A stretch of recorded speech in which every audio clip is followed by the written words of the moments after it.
단기 기억, 작업 기억에 대한 얘기를 하겠습니다. 단기 기억이란 바로 전에 했던 거를 기억하는 거예요. 현재에 대한 기억이고 가장 최근의 경험이나 재료. 방금 전에 통화한 사람 누구냐? 이 정도죠. 이런 식으로 저장될 수 있는 양은 이거 되게 중요한 건데 꼭 기억해 두세요. 5에서 7 정도. 매우 제한적이에요. 5에서 7개까지 사람은 기억할 수 있고 일반적으로 그래요. 사람에 따라 달라요. 더 기억할 수 있는 사람도 있고 좀 덜 기억할 수 있는 사람도 있지만 7 플러스 마이너스 2 뭐 이렇게 표현하기도 하는데 9개까지 기억하는 사람도 있겠지만 일반적으로는 7을 기준으로 합니다. 그래서 이것은 큰 숫자의 복잡한 암산이 어려운 경우라고 하고요. 단기 기억에 유지되는 재료는 매우 취약하며 주의가 산만해지면 기억은 팍 하고 사라져요. 만약에 여러분들에게 5가지 혹은 7자리 숫자를 말해주고 그거를 바로 말해보라고 하면 사실은 좀 기억하기 어려울 수 있어요. 이걸 해결하기 위해서는 떠오르는 순간 바로 적어두거나 의미 없는 요소 나열에 사용자 임의로 의미를 부여하는 기억 수율이 도움이 된다. 어떤 의미 부여를 한다든지 혹은 다중의 감각 양식을 사용해서 시각, 소리, 접촉, 청각, 공간적 위치 등 여러 다른 양식으로 기억해야 할 요소를 분배시키는 것 역시 효과적이다. 그래서 우리가 전화번호 한번 듣고 그걸 다시 전화하려고 하면 까먹었네? 이런 경우가 많죠. 단기 기억이 그만큼 어렵다는 거죠. 장기 기억이라는 건 뭐냐? 과거에 대한 기억으로 주입 인출하는데 시간과 노력이 필요하다. 그래서 장기 기억, 복구할 때마다 재구성되고 해석된 조각들로 왜곡이 돼요. 기억이 되고 다시 반출하기가 쉽지 않아요. 그래서 장기 기억으로부터 경험과 지식을 얼마나 잘 인출할 수 있는지는 공부가 어려운 게 그런 거죠. 우리가 막 공부했는데 시험에 가면은 공부했던 것이 다 기억이 안 나요. 그걸 인출하기 어려워. 처음 어떻게 해석되었느냐에 달려있어요. 노래로 만들기도 하죠. 태잼, 태세, 문단세, 예성년, 중인명선 막 이렇게 해가지고 기억하기 어려운 것들을 노래로 한다든지 운율로 마치 서사시를 막 읽던 음유 시인처럼 하는 건데 그게 이제 장기 기억을 잘 하기 위한 방법인 거죠. 기억에 남는 것은 온전한 현실이 아니라 현실을 보고 남은 해석의 결말이다. 기억은 항상 변하고 강화되기도 하지만 편중되거나 왜곡하기도 한다. 항상 그 싸울 때 옛날 얘기 갖고 싸우면 항상 그 기억이 왜곡되기 때문에 서로 네 기억은 잘못됐어. 오빠가 기억하고 있는 내용은 다 잘못된 내용이야. 막 이렇게 하면서 서로 자기가 편하게 해석한 내용들을 가지고 막 싸우는데 절대로 그러지 마세요. 왜냐하면 여러분들이 기억하고 있는 게 저도 마찬가지고 나에게 유리하게 해석된 것일 수도 있다. 조작됐을 수도 있다. 우리 기억은 정확하지 않다. 절차에 대한 기억은 일을 하는 방법에 대한 기억. 이것도 역시 틀릴 수 있어요. 전에도 얘기했지만 카드키로 문을 여는 거. 이걸 먼저 버튼을 누르고 카드키 대고 뭐 이런 절차에 대한 기억이 있는 거죠. 그리고 서술, 사실 정보에 대한 기억.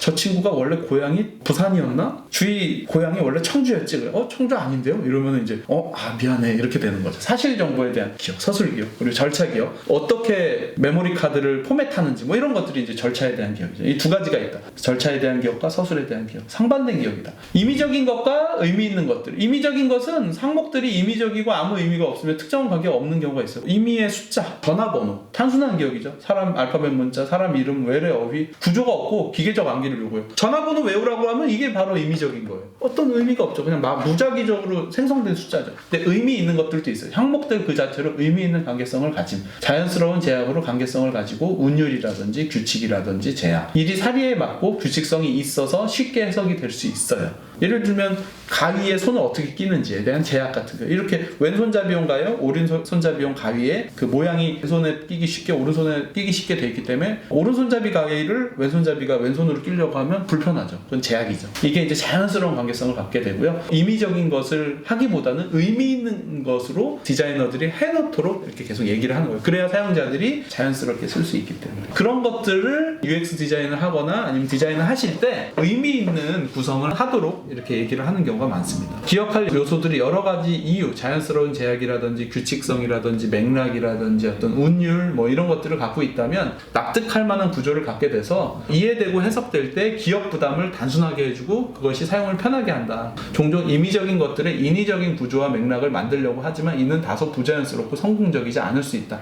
학습이 안 되는 이유이기 때문에 이게 이제 구조화 조직화 레이블링, 제가 예전에 지식의 체계를 만들 때 얘기했던 내용인데 그거를 너무 임의적으로 만들려고 하면 사람들이 그거를 이해를 못해요. 임의적이지 않고 자연스럽게 하는 거는 이런 것들이 있죠. 여러 사람들에 대한 순서를 매길 때 뭐 나이 순으로 한다든지 아니면 알파벳 순으로 한다든지 우리가 쉽게 이해할 수 있죠. 키 순으로 한다든지 학교에서 학생들을 자리를 배치할 때 이런 거는 키순이라고 하는 의미 있는 관계성을 갖게 되고 그러면 우리가 뒤에 앉겠구나 앞에 앉겠구나 이런 거를 관계 지어서 결정하기가 쉬워지는 거고 어떤 일을 할 때 쉬워지는 거죠. 근사모형이라고 하는 게 있는데요. 실제 세계에서의 기억이라고 할 때 실제 원래의 어떤 원칙이 좀 복잡하다면 좀 비슷하게 만드는 단순화된 모형이에요. 이게 이제 멘탈 모델을 쉽게 만드는 어떤 규칙 같은 걸 좀 더 쉽게 만드는 건데, 제가 저번에 휴지통이나 파일 시스템 같은 것들을 말했을 때 전혀 다르지만 사람들이 쉽게 사용할 수 있게 그런 멘탈 모델을 만들어주는 거라고 했는데, 또 비슷한 개념이긴 한데, 단순화된 모형을 만들어준다면 사람들은 누구나 자신만의 근사값을 가지고 복잡한 세상을 자신들만의 식으로 풀이하며 단순화시킨다고. 인지를 변환한다든지 아니면 내 적정 체중을 계산할 때 키에서 110을 뺀다든지 100을 뺀다든지 이렇게 하는데, 그거는 근사 모형인 거예요. 원래는 좀 훨씬 복잡한 수식이지만 그렇게 정밀한 게 필요하지 않으면 내 적정 체중은 80kg야 뭐 이렇게 얘기할 수 있는 거죠. 그래서 이것을 이용하는 사람들은 진실을 필요로 하지 않고요, 그들은 부정확할지라도 그들의 목적에 걸맞고 이해하기 편한 충분히 좋은 결과를 비교적 빨리 도출해낼 수 있게 하는 게 근사 모형이라고 하는 거고요. 섭씨 화씨 온도 전환할 때 섭씨는 화씨 마이너스 32 곱하기 5 나누기 9 이렇게 되는데, 화씨 55도를 섭씨로 변환하고자 할 때 공식 다 쓰면 오래 걸리기 때문에 단기 기억을 유지하기에 너무 많은 중간값이 있어서 계산이 복잡하죠. 그래서 근사 모형은 뭐냐, 화씨 마이너스 30 나누기 20. 그래서 화씨 55도에 대한 정확한 섭씨 값은 12.8도인데 근사 모형으로 계산해 보면 12.5도가 나왔는데 뭐 0.3도 차이는 괜찮다라는 거죠. 정확한 값에 충분히 가깝기 때문에 정밀성이 요구되는 것이 아닌 일상적인 계획을 짜거나 대략적인 지출 계획을 세울 때 이와 같이 단순화된 근사 모형을 이용해서 작업을 효율적으로 하고 이해를 돕도록 합니다. 그 다음에는 기억의 휘발성입니다. 머릿속의 정보는 오래가지 않는다. 계속해서 암송하거나 그것을 의도적으로 마음속에 저장하지 않으면 필요한 순간에 마음속 정보를 이용할 수 없다라고 얘기하는데, 가치 있는 외적 지식은 적절한 상황 속에서만 사용 가능하고, 상황이 변할 경우 핵심적인 보조 장치가 없다면 그 지식이 사라집니다. 기억의 휘발성이라는 거는 보이지 않으면 잊혀져요. 그래서 중요한 지식을 기억하게 하고 싶다면 그것을 계속 보여줘야 된다는 얘기예요. 외적 지식을 원활하게 기억할 수 있는 환경, 비망이 필요하다. 비망은 뭐냐? 리마인딩을 하는 거예요. 잊지 아니하기 위한 준비. 머릿속의 지식과 세상 지식 간의 상호작용을 보이는 좋은 사례로서 UX 디자인에서 많이 보여줘요. 우리가 만약에 지금 눌러야 되는 버튼이 있다면 그 버튼을 우리에게 제시해주고 그걸 누르도록 가이드를 해주면 좋죠. 무언가가 기억되어야 한다는 신호, 그것이 무엇인지에 대한 메시지를 전달. 우리가 알람을 켜놓거나 아니면 중요한 스케줄이 있을 때 우리에게 그 시간에 띠링띠링 하고선 알려준다던가, 그런 거는 비망이죠. 이상적인 비망 방법인데, 신호를 주고 이 내용이 뭔지를 알려주는 두 가지가 필요하다. 그래서 신호, 무엇인가 기억되어야 한다는 신호만이 남고 메시지 단서는 X. 예를 들면 내가 이따가 약을 먹어야 되니까 나 여기다가 끈을 묶어놓고, 이 끈을 보면 약을 먹어야지 끈을 묶어놔.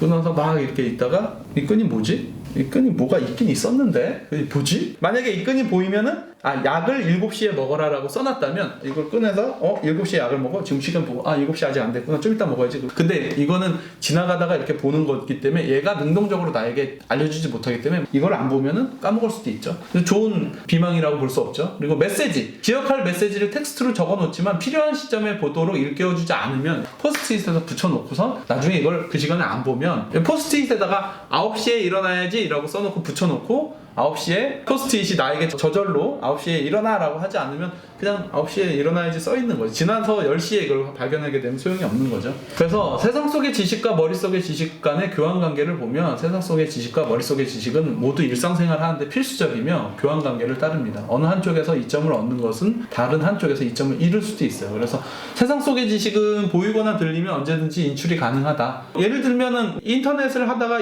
비밀번호를 써야 되면 애플이나 이런 데서는 이제 자동으로 구글에 저장되어 있는 비밀번호 쓰시겠습니까? 물어보고 이제 넣어주기도 해요. 그래서 그런 것들을 이제 도와주려고 노력하죠. 학습이 불필요하고 학습하면 돼요. 쉽게 해석할 수 있다. 자연스러운 대응관계와 제약들을 잘 활용하면 됩니다. 여기다가 프로그램 이용할 때 메뉴 구조를 막 띄워놓고 그게 나오게 하고 이런 것들이 이제 그런 거죠. 세상 속의 지식의 효율성, 외적 정보를 찾고 해석해야 함으로 시간이 걸려요. 이 메뉴가 파일이라고 그랬는데 파일이 뭐지? 눌러보고 나서 들어가고 아는 거죠. 완벽하게 다 기억할 수 없기 때문에 그것들을 그때그때 해석해야 돼요. 처음 쓸 때는 쓰기가 쉽죠. 그러나 효율성이 그렇게 높지는 않다. 미적인 측면에서는 많은 정보를 다룰 때 아름답거나 우아하지 못할 수 있어요. 여기다가 메뉴를 다 띄워놓으면 너무 복잡하고, 3D 프로그램 같은 경우 메뉴가 엄청나게 많은데 이걸 다 끄집어내놓고 다 쓰게끔 버튼으로 만들어 놓으면 우리 작업 공간이 작아지는 것과 같죠. 미적인 요소는 디자이너의 역량이다. 머릿속인 지식, 이거는 뭐냐면 제스처 컨트롤이라든지 단축키 같은 거예요. 머릿속에 기억해놨다가 바로바로 쓸 수 있어도 기억을 검색하거나 상기해야 돼. 때로는 상당한 학습이 필요. 좋은 멘탈 모델이 있다면 쉬워져요. 이게 핀칭하고 이렇게 스프레드 이런 거는 이거는 쉬운 제스처 컨트롤이기 때문에 이것이 기억하기 쉽죠. 그러나 뭐 5손가락을 가지고 뭐 이렇게 움직이고 막 이렇게 하는 건 좀 어려울 수 있다.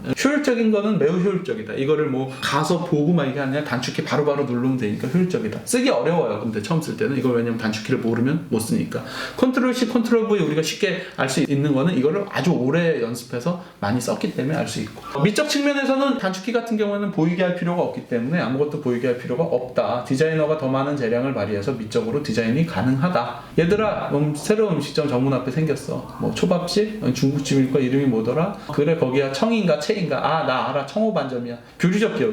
서로 이렇게 물어보면서 알아나가는 기억인데, 우리 대부분 이를 기억하는데 여러 마음의 힘을 경험하고, 기억하는 게 어려우면 주변에서 도와주려고 하고, 사람 수가 얼마든지 요점은 각자 자신의 조각 지식을 서로 이렇게 결합해서 하나의 결과를 얻어내기 위해 선택지를 계속 제한해 나가는 거죠. 그래서 결국엔 청호반점이라고 나왔는데 실제로 청이라고 하는 반점인데 잘못된 기억이 나올 수도 있다라는 거죠. 여러 기기에서의 기억, 기술적인 보조물이 이제 전자자원이라든지 스마트 기기 등이 있으면 질문을 하면 질문을 파악해서 정답을 도출하는데, 사이버 마인드라는 개념이 있습니다. 탐색을 통해 조각 기억을 더하고 걸러가는 원칙으로 교류적 기억하고 같은데, 이제 인터넷에 검색해서 우리 정보를 찾아나가는 그런 거죠. 잘못된 검색어를 가지고 검색하더라도 계속 단서들이 생기니까 왔다 갔다 하면서 스마트 기기를 이용해서 검색을 해서 정확한 결론을 얻을 수 있도록 도와줄 수 있죠. 여러 기기에서의 기억을 어떻게 그럼 활용할 거냐? 기술은 우리를 더 똑똑하게 만들지 못해요. 사람도 우리를 더 똑똑하게 만들지 못해. 사람과 기술의 똑똑한 파트너십이 필요하다. 그러나 서로 다른 이 두 존재가 함께하면 강력한 조합이 될 수 있다. 이렇게 집단지성, 집단지식, AI 혹은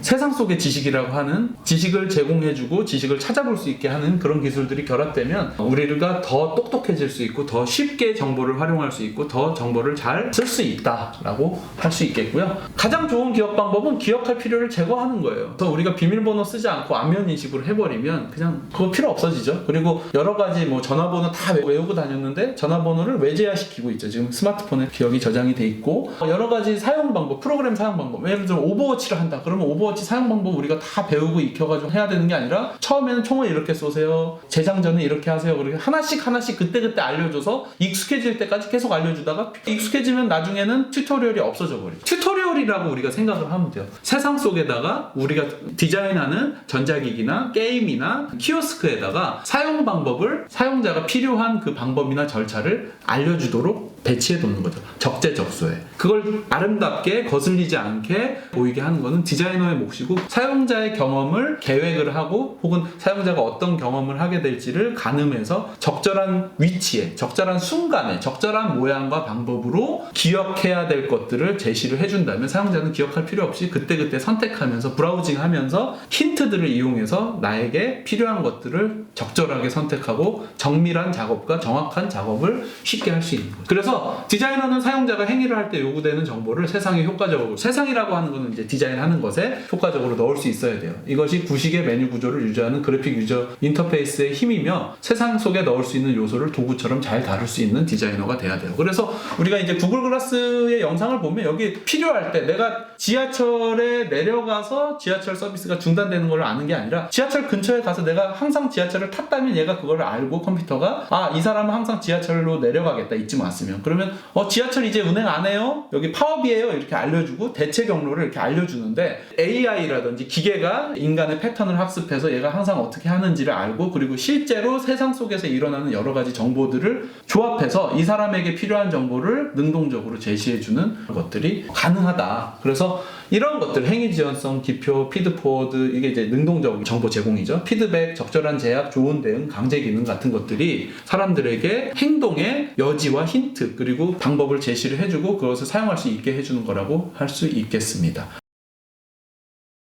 자, 오늘은 머릿속의 지식과 세상 속의 지식을 공부를 했고요. 키오스크라든지 정보기기, 특히 요즘 나오는 스마트폰이라든지 AR 디바이스와 관련된 내용이라고 얘기할 수 있을 것 같아요. AR 디바이스는 항상 이제 세상 속에 다니면서 이게 증강현실로 정보를 계속 능동적으로 보여줘야 되기 때문에 그런 것들을 사람이 다 기억하기보다는 어디에 뭐가 있었는지, 내가 어디에서 뭘 해야 되는지 같은 것들을 기계가 사람의 패턴을 학습해서 기억하고 있다가 나에게 적절한 순간에 제시해서 선택할 수 있게 해주는 또는 기계 속의 지식, 그리고 여러 사람들의 의견 같은 것들을 보여줘서, 예를 들면 우리가 맛집 평가라든지 뭐 이런 것들이죠. 그래서 사람들이 거기에 집단지성이 모여서 어떤 것들에 대한 정보를 우리에게 제시를 해줄 수 있고, 우리는 그것을 판단하는 데 활용할 수 있기 때문에 세상 속의 많은 지식들을 우리는 계속 브라우징 하면서 또 그것을 재규기억으로 사용하면서 그것들을 이용할 수 있는 UX 디자인을 할 수 있고, 그런 UX 디자이너들은 적절하게 이런 정보들을 제시해주고 활용할 수 있게끔 디자인해줘야 된다라고 얘기할 수 있겠습니다. 그래서 UX 디자인과 관련된 정보에 대한 내용을 오늘 봤고요. 긴 시간 내용 들어주셔서 감사합니다. 네, 감사합니다.